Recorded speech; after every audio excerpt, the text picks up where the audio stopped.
place where Babylon stands was a vast expanse of flat land 5,000 years ago, and there once stood an extremely magnificent giant tower, the Tower of Babel, also known as the Tower Reaching Heaven. Why was it called the Tower of Babel? Could it really reach heaven? What exactly was its purpose? People do not know where the Tower of Babel originally came from. All they know is that it entered the Old Testament of the Jewish Bible as early as ancient times. According to the Old Testament of the Jewish Bible, after the Great Flood, all people on earth spoke the same language and had the same accent. Noah's descendants multiplied and spread across the earth, then moved eastward. In the land of Shinar, they found a plain and settled there. Since stone for construction was hard to come by on the plain, they said to one another, "Come, let us make bricks and bake them thoroughly." So they used bricks as stones and bitumen as mortar. They also said, "Come, let us build a city and a tower whose top will reach to heaven, so that we may make a name for ourselves and not be scattered over the whole earth." Because everyone spoke the same language and worked together as one, the city of Babylon they built was prosperous and beautiful, and the tall tower soared into the sky, seemingly competing with the heavenly palace. Unexpectedly, this act alarmed God. Enraged by humanity's prosperity and arrogance, God could not tolerate humans defying his dignity and decided to punish these arrogant people, just as he had punished Adam and Eve for eating the forbidden fruit. Seeing humans so united and powerful, he thought, if humans really complete this magnificent tower reaching heaven, what else will they not be able to accomplish? I must find a way to stop them. So he quietly left heaven and came to earth, confusing their languages and scattering them across the world. The tower was thus left unfinished. In Hebrew, Babel means confusion, so this tower was called the Tower of Babel. Some also interpret confusion as Babylon, calling the city Babylon and the Tower of Babylon. Yet in Babylonian, Babel or Babylon means the gate of God. The same word has completely opposite meanings in the two languages, which is quite puzzling. In fact, there is a reason for this. In 586 BC, Nebuchadnezzar II, king of the Neo-Babylonian Empire, conquered the kingdom of Judah, destroyed the Jews' holy city and burned down the temple, and took the king and nearly 10,000 subjects captive to Babylon, leaving only a handful of the poorest people behind. This is the famous Babylonian captivity in history. Most Jews in Babylon were reduced to slaves, forced to build the city of Babylon for Nebuchadnezzar. It was not until 70 years later, when the Persian Emperor Cyrus arrived, that they were rescued. The hatred of being conquered and enslaved was etched deep in the Jews' hearts. Powerless to reverse their fate, they expressed their anger through their beliefs. Thus, the Babylonians' gate of God was filled with sin and cursed in the eyes of the Jews. They cursed, "Wild beasts of the desert and creatures of the island will dwell there. Owls will make their home there. It will be uninhabited forever, desolate for all generations." In truth, the Tower of Babel had existed long before Nebuchadnezzar and his father. Several kings of the old Babylonian kingdom had carried out restoration work on it, yet foreign conquerors repeatedly destroyed it. After Nabopolassar, Nebuchadnezzar's father, founded the Neo-Babylonian Empire, he also began to rebuild the Tower of Babel. In his inscription, he wrote, "The Tower of Babylon had fallen into disrepair with the passage of time. Therefore, Marduk commanded me to rebuild it, and bade me lay its foundation firmly upon the breast of the earth. And its spire was to pierce straight into the clouds. Yet Nebuchadnezzar's father only built the tower to a height of 15 meters. Nebuchadnezzar himself raised the tower's height to rival the heavens. Most of the tower's structure, along with the temple of Marduk at its summit, was constructed under Nebuchadnezzar's supervision. The renowned Tower of Babel, spoken of with great praise, generally refers to the one built by Nabopolassar and his son. This tower was of immense scale. In 460 BC, 150 years after its completion, Herodotus, the ancient Greek historian, visited Babylon. He was still full of admiration for the tower, even though it had been damaged. According to his records, the Tower of Babel was built atop a series of massive terraces, 8 tiers in total, tapering smaller with each ascending level. On the uppermost terrace stood the Temple of Marduk. A spiral staircase wound around the tower's outer walls, leading all the way to the summit, with seats placed in the center of the staircase for rest. The tower's base measured about 90 meters on each side, and its height was also approximately 90 meters. Based on actual measurements and calculations by Coldway, the 19th century archaeologist, the base was roughly 96 meters per side, and the total height of the tower and temple combined was also about 96 meters, the two dimensions being nearly identical. The Tower of Babel was the tallest structure in Babylon at the time, visible from anywhere in the kingdom. People called it the tower reaching heaven. Some also referred to it as a stepping stone for the heavenly gods on their journey to the mortal world, a resting station or inn on the road to heaven.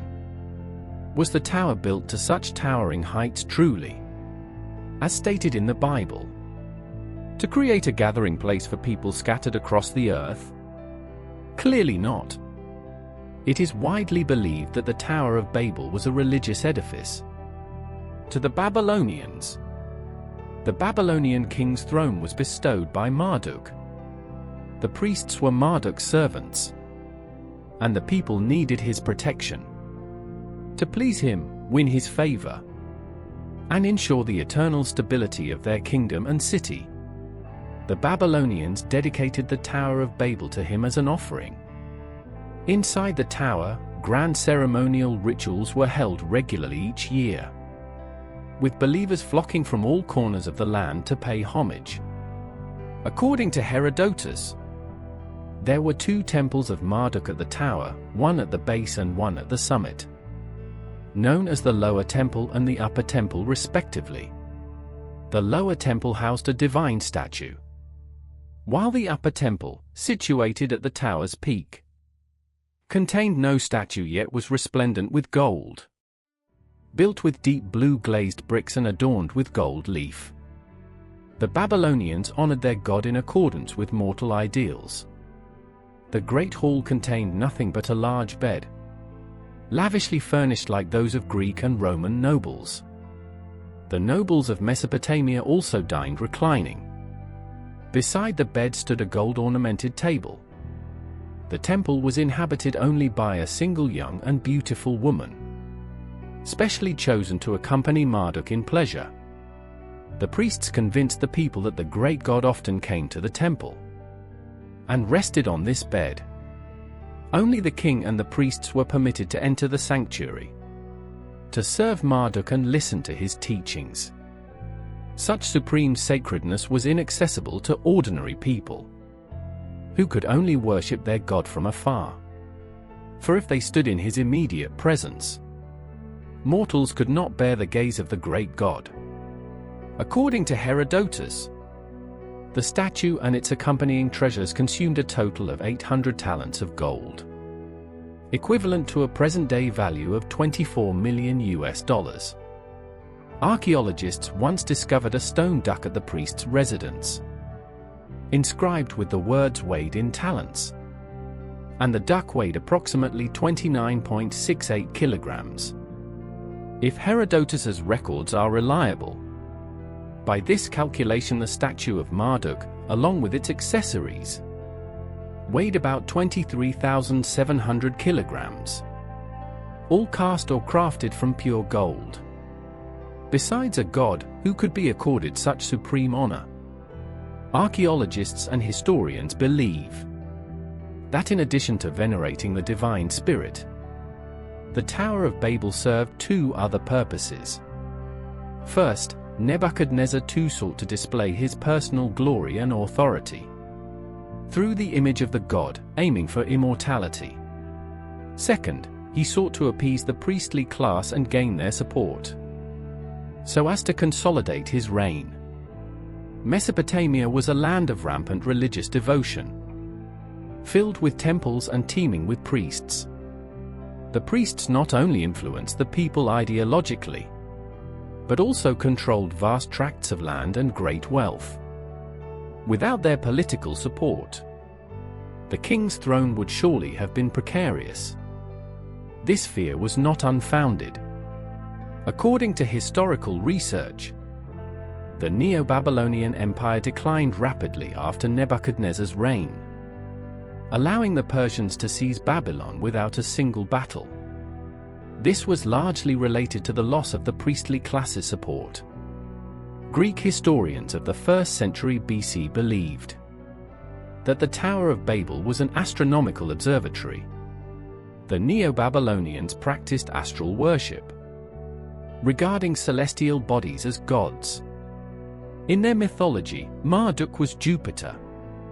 Did the priests of the Neo-Babylonian Empire, ascending the tower's summit in secrecy, truly go to attend to the great god Marduk reclining on his bed? Herodotus was highly skeptical of this, and modern scholars are even less convinced. Perhaps it was they who reclined on the bed to observe the celestial bodies. Moreover, humanity's early astronomical knowledge emerged directly from religion and witchcraft, and it was mostly the priests who held this knowledge. The Neo-Babylonians achieved the most outstanding astronomical feats of their time, and this tower surely deserves credit for that achievement. Some also argue that the Tower of Babel was multifunctional. Its lower levels served as a temple for worship, and its summit as a watchtower for military surveillance.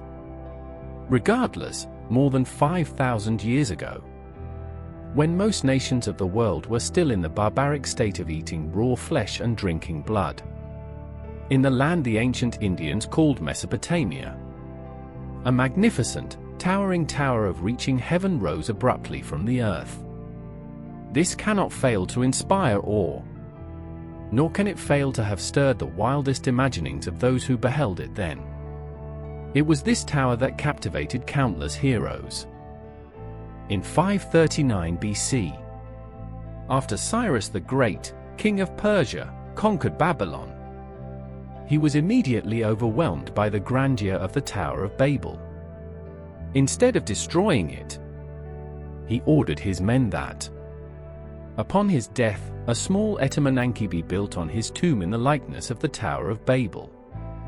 Etemenanki was another name for the Tower of Babel, meaning the foundational dwelling of heaven and earth.